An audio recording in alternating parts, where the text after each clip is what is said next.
कृष्ण, जय माता रानी। तो आज हम दुर्गा सप्तशती के 5वें अध्याय का हिंदी में महात्मा आपको सुनाने जा रहे हैं। एक बात बताना चाहते हैं कि दुर्गा सप्तशती का जो पाठ होता है ये कोई साधारण पाठ नहीं होता, बल्कि बहुत बड़ा पाठ होता है।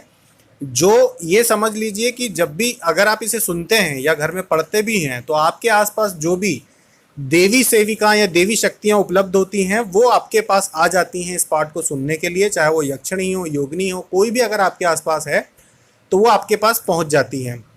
ये इसीलिए इस पाठ को पढ़ने का बहुत सारी साधनाओं को करने से पहले और साधना के साथ भी करने का कहा जाता है। तो अगर ये पाठ आप घर में सुनते हैं कभी भी तो ये समझना कि इससे आपके घर में पवित्रता आती है और सुनने वाले का तपोबल बढ़ता है। तो आज हम दुर्गा सप्तशती के इस महापाठ के 5वें अध्याय का महात्म्य सुना रहे हैं। इस उत्तर चरित्र के रुद्र ऋषि है, महासरस्वती देवता है, इस पाठ के अनुष्टुप छंद है, भीमा शक्ति है, भ्रामरी बीज है, सूर्य तत्व है और सामवेद स्वरूप है। महासरस्वती की प्रसन्नता के लिए उत्तर चरित्र के पाठ में इसका विनियोग किया जाता है। जो अपने कर कमलों में घंटा, शूल, हल, शंख, मूसल, चक्र, धनुष और बाण धारण करती है, शरद ऋतु के शोभा संपन्न चंद्रमा के समान जिनकी मनोहर कांति है, जो तीनों लोगों के आधारभूत और शुंभ आदि दैत्यों का नाश करने वाली तथा गौरी के शरीर से जिनका प्राकट्य हुआ है, उन महासरस्वती देवी का मैं निरंतर भजन करता हूँ। इस पाठ में देवी सरस्वती के विषय में कहा गया है। ऋषि कहते हैं, पूर्व काल में शुंभ और निशुंभ नामक असुरों ने अपने बल के घमंड में आकर शचीपति इंद्र के हाथों से तीनों लोकों का राज्य और यज्ञ भाग छीन लिए। वे ही दोनों सूर्य, चंद्रमा, कुबेर, यम और वरुण के अधिकार का भी उपयोग करने लगे। वायु और अग्नि का कार्य भी वे ही करने लगे। उन दोनों ने सब देवताओं को अपमानित, राज्य भ्रष्ट, पराजित तथा अधिकारहीन करके स्वर्ग से निकाल दिया। उन दोनों महान असुरों से तिरस्कृत देवताओं ने अपराजिता देवी का स्मरण किया। देखिए, अपराजिता देवी का भी यहाँ पे उल्लेख किया गया। जो अपराजिता स्त्रोत आपको हम पढ़ने के लिए कहते हैं, वो अपराजिता स्त्रोत का दुर्गा सप्तशती में भी वर्णन है कि देवताओं ने अपराजिता देवी का स्मरण किया और सोचा, जगदम्बा ने हम लोगों को वर दिया था कि आपत्ति काल में स्मरण करने पर मैं तुम्हारी सब आपत्तियों का तत्काल नाश कर दूंगी। यह विचार कर कर देवता गिरिराज हिमालय पे गए और वहां भगवती विष्णु माया की स्तुति करने लगे। देवता बोले, देवी को नमस्कार है, महादेवी शिवा को सर्वदा नमस्कार है, प्रकृति और भद्रा को प्रणाम है। हम लोग नियम पूर्वक जगदम्बा को नमस्कार करते हैं, रौद्रा को नमस्कार करते हैं, नित्या, गौरी और धात्री को बारंबार नमस्कार करते हैं। ज्योत्स्नामयी, चंद्र रूपिणी एवं सुख स्वरूपा देवी को सतत प्रणाम कहें। शरणागतों का कल्याण करने वाली वृद्धि एवं सिद्धि रूपा देवी को हम बारंबार नमस्कार करते हैं। नैत्यति, राक्षसों की लक्ष्मी, राजाओं की लक्ष्मी तथा श्रवणी शिव पत्नी स्वरूपा आप जगदम्बा को बार बार नमस्कार है। दुर्गा, दुर्ग पारा, दुर्गम संकट से पार उतारने वाली, सारा सबकी आसारभूता, सर्वकारिणी ख्याति कृष्णा और धूम्रा देवी को सर्वदा नमस्कार है। अत्यंत सौम्य तथा अत्यंत रौद्र रूपा देवी को हम नमस्कार करते हैं, उन्हें हमारा बारंबार प्रणाम है। जगत की आधारभूता कृति देवी को बारंबार नमस्कार है। जो देवी सब प्राणियों में विष्णु माया के नाम से ही कही जाती है, उनको नमस्कार है, उनको नमस्कार है, उनको बारंबार नमस्कार है। यानी कि इस अध्याय में देवता माता रानी से की प्रार्थना कर रहे हैं, उनका गुण व्याख्या कर रहे हैं जिससे कि देवी उन पर प्रसन्न हो। जो देवी सब प्राणियों में चेतना कहलाती है, उनको नमस्कार है, उनको नमस्कार, उनको बारंबार नमस्कार है। जो देवी सब प्राणियों में बुद्धि रूप से स्थित हैं, उनको नमस्कार है, उनको नमस्कार है, उनको बारंबार नमस्कार है। जो देवी सब प्राणियों में निद्रा रूप से स्थित है, उनको नमस्कार है, उनको नमस्कार है, उनको बारंबार नमस्कार है। जो देवी सब प्राणियों में क्षुधा रूप से स्थित है, उनको नमस्कार है, उनको नमस्कार है, उनको बारंबार नमस्कार है। जो देवी सब प्राणियों में छाया रूप से स्थित है, उनको नमस्कार है, उनको नमस्कार है, उनको बार बार नमस्कार है। जो देवी सब प्राणियों में शक्ति रूप से स्थित है, उनको नमस्कार है, उनको नमस्कार, उनको बारंबार नमस्कार है। जो देवी सब प्राणियों में तृष्णा रूप से स्थित है, उनको नमस्कार, उनको नमस्कार, उनको बार बार नमस्कार है। जो देवी सब प्राणियों में शांति यानी कि क्षमा रूप से स्थित है, उनको नमस्कार है, उनको नमस्कार, उनको बार बार नमस्कार है। जो देवी सब प्राणियों में जातीय रूप से स्थित है, उनको नमस्कार है, उनको नमस्कार, उनको बारंबार नमस्कार है। जो देवी सब प्राणियों में लज्जा रूप से स्थित है, उनको नमस्कार है, उनको नमस्कार, उनको बारंबार नमस्कार है। जो देवी सब प्राणियों में शांति रूप से स्थित है, उनको नमस्कार है, उनको नमस्कार, उनको बारंबार नमस्कार है। जो देवी सब प्राणियों में श्रद्धा रूप से स्थित है, उनको नमस्कार है, उनको नमस्कार, उनको बारंबार नमस्कार है। जो देवी सब प्राणियों में कांति रूप से स्थित है, उनको नमस्कार, उनको नमस्कार, उनको बारंबार नमस्कार है। जो देवी सब प्राणियों में लक्ष्मी रूप से स्थित है, उनको नमस्कार, उनको नमस्कार, उनको बारंबार नमस्कार है। जो देवी सब प्राणियों में व्रती रूप से स्थित हैं, उनको नमस्कार है, उनको नमस्कार, उनको बार बार नमस्कार है। जो देवी सब प्राणियों में स्मृति रूप से स्थित है, उनको नमस्कार, उनको नमस्कार, उनको बारंबार नमस्कार है। जो देवी सब प्राणियों में दया रूप से स्थित है उनको नमस्कार है, उनको नमस्कार, उनको बारंबार नमस्कार है। जो देवी सब प्राणियों में तुष्टि रूप से स्थित है उनको नमस्कार है, उनको नमस्कार, उनको बारंबार नमस्कार है। जो देवी सब प्राणियों में माता रूप से स्थित है उनको नमस्कार है, उनको नमस्कार, उनको बारंबार नमस्कार है। जो देवी सब प्राणियों में भ्रांति रूप से स्थित है उनको नमस्कार है, उनको नमस्कार, उनको बारंबार नमस्कार है। जो जीवों के इंद्रिय वर्ग की अधिष्ठात्री देवी एवं सब प्राणियों में सदा व्याप्त रहने वाली उन व्याप्ति देवी को बारंबार नमस्कार है।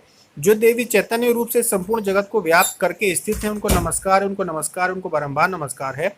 पूर्व काल में अपने अभीष्ट की प्राप्ति के होने वाले देवताओं ने जिनकी स्तुति की तथा देवराज इंद्र ने बहुत दिनों तक जिनका सेवन किया, वह कल्याण की साधन भूता ईश्वरी हमारा कल्याण और मंगल करे तथा सारी आपत्तियों का नाश कर डाले। यानी कि यहाँ पे देवताओं ने सभी गुणों में, जो भी इंसान में गुण होते हैं, जो भी इच्छाएं होती हैं, जो भी इंद्रियों के सुख होते हैं, सभी में देवी की के स्थित होने का प्रार्थना की है और वर्णन किया है, जिससे कि देवी प्रसन्न हो। उद्दंड दैत्यों से सताए हुए हम सभी देवता जिन परमेश्वरी को इस प्रकार नमस्कार करते तथा जो भक्ति से विनम्र पुरुषों द्वारा स्मरण किए जाने पर ही तत्काल ही संपूर्ण विपत्तियों का नाश कर देती है, जगदम्बा हमें संकटों से दूर करे।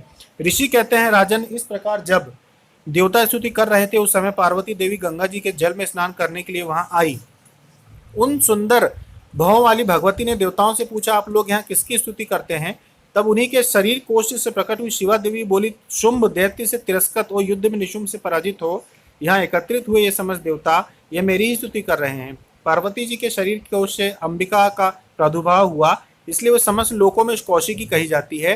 कौशिकी के प्रकट होने के बाद पार्वती देवी शरीर काले रंग का हो गया देवी का, अतः वे हिमालय पर रहने वाली कालिका देवी के नाम से विख्यात हुई। तदंतर शुंभ और निशुंभ के भृत्य चंडमुंड वहां आए और उन्होंने परम मनोहर रूप धारण करने वाली अंबिका देवी को देखा। फिर वे शुंभ के पास जाके बोले, महाराज, एक अत्यंत मनोहर स्त्री है जो अपनी दिव्य कांति से हिमालय को प्रकाशित कर रही है। वैसा उत्तम रूप कहीं किसी ने भी नहीं देखा होगा। स्त्रियों में तो वह रत्न है, उसका प्रत्येक अंग बहुत ही सुंदर है तथा वह अपने श्री अंगों की प्रभा से संपूर्ण दिशाओं में प्रकाश फैला रही है। दैत्यराज, अभी वह हिमालय पर ही मौजूद है, आप उसे देख सकते हैं। प्रभु, तीनों लोकों में मणि, हाथी और घोड़े आदि जितने भी रत्न हैं वे सब इस समय आपके घर में शोभा पाते हैं। हाथियों में रत्नभूत ऐरावत, यह पारिजात का वृक्ष और यह उच्च शिरवा घोड़ा, यह सब आपने इंद्र से ले लिया है। हंसों से जुता हुआ यह विमान भी आपके आंगन में शोभा पाता है। यह रत्न भूत अभूत विमान है जो पहले ब्रह्मा जी के पास था, अब आपके यहाँ लाया गया है। यह महापद नामक निधि आप कुबेर से छीन लाए हैं। समुद्र ने भी आपको किंजलिक नामक माला भेंट की है जो केसरों से सुशोभित है और जिसके कमल कभी कुमलाते नहीं है। सुवर्ण की वर्षा करने वाला वरुण का छत्र भी आपके घर में शोभा पाता है तथा यह श्रेष्ठ रथ जो पहले प्रजापति के अधिकार में तब आपके पास मौजूद है। दैत्येश्वर मृत्यु की उत्क्रांतिका नाम वाली शक्ति भी आपने छीन ली तथा वरुण का पास समुद्र में होने वाले सब प्रकार के रत्न आपके भाई निशुंभ के अधिकार में है। अग्नि से भी स्वतः शुद्ध किए हुए 2 वस्त्र आपकी सेवा में अर्पित किए हुए हैं। दैत्यराज, इस प्रकार सभी रत्न आपने एकत्रित कर लिए हैं। फिर जो यह स्त्रियों में स्वरूप कल्याण में देवी है, इसे आप क्यों नहीं अपने अधिकार में कर लेते? ऋषि कहते हैं, चंडमुंड का यह वचन सुनकर शुंभ ने महादैत्य सुग्रीव को दूत बनाकर देवी के पास भेजा और कहा, तुम मेरी आज्ञा से उसके सामने ये बातें कहना और ऐसा उपाय करना जिससे प्रसन्न होकर वो शीघ्र ही यहाँ आ जाए। वह दूत पर्वत के अत्यंत रमणीय प्रदेश में जहाँ देवी मौजूद थी गया और मधुर वाणी में कोमल वचनों में बोला।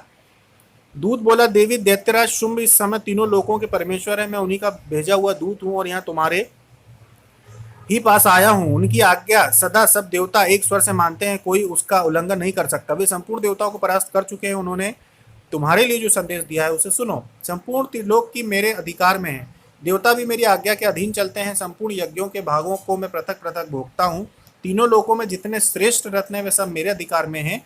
देवराज इंद्र का वाहन ऐरावत जो हाथियों में रत्न के समान है मैंने छीन लिया है। क्षीर सागर का मंथन करने से जो अश्व रत्न उच्चेश्वर प्रकट हुआ था उसे देवताओं ने मेरे पैरों पर पड़कर समर्पित किया है। सुंदरी, उनके सिवा और भी जितने रत्नभूत पदार्थ देवताओं, गंधर्वों और नागों के पास थे वे सब मेरे ही पास आ गए हैं। देवी, हम लोग तुम्हें संसार की स्त्रियों में रत्न मानते हैं, अतः तुम मेरे पास आ जाओ क्योंकि रत्नों का उपभोग करने वाले हम ही हैं। चंचल कटाक्षों वाली सुंदरी, तुम मेरी या मेरे भाई महापराक्रमी निशुंभ की सेवा में आ जाओ क्योंकि तुम रत्न स्वरूपा हो। मेरा वर्ण करने से तुम्हें तुलना रहित महान ऐश्वर्य की प्राप्ति होगी। अपनी बुद्धि से विचार कर तुम मेरी पत्नी बन जाओ। ऋषि कहते हैं, दूत के कहने पर कल्याणमयी भगवती दुर्गा देवी जो इस जगत को धारण करती है मन ही मन गंभीर भाव से मुस्कुराई और इस प्रकार बोली।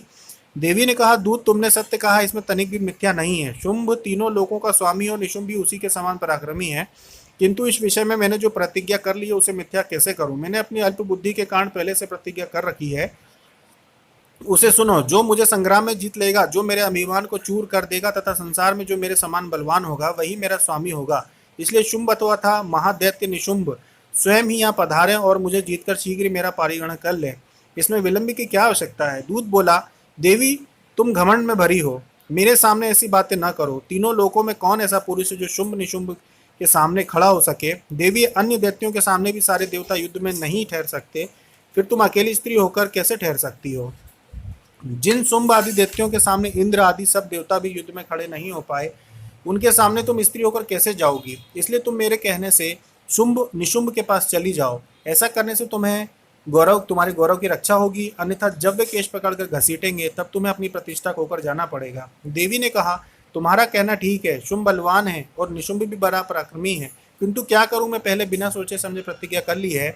अतः अब तुम जाओ, मैं तुमसे जो कुछ कहा है वह सब दैत्यराज से आदरपूर्वक कहना, फिर जो उचित जान पड़े करें। अंतर्गत महादेव महात्म्य में देवीदूत संवाद नामक ये 5वां अध्याय है जो कि पूरा हुआ, जिसमें देवी और शुंभ निशुंभ के बीच जो भी वार्तालाप हुई, जिस तरह से उनका आगे अब युद्ध होगा उसके विषय पर आने वाले अध्याय आपको सुनाएंगे। ये जो अध्याय होते हैं जो आप दुर्गा सप्तशी के सुनते हैं, ये बहुत ही पवित्र माने जाते हैं, और जैसे भागवत गीता का महात्म्य होता है, श्रीमद् भागवत का होता है, वैसे ही साधकों के लिए दुर्गा सप्तशी का महात्म्य होता है। तो इसको आप सुने, चाहे आप इसे नवरात्रि में कभी भी किसी भी समय सुन सकते हैं, सुनने के लिए कोई नियम नहीं होता, जब चाहें तब सुन सकते हैं आप। जय श्री कृष्णा।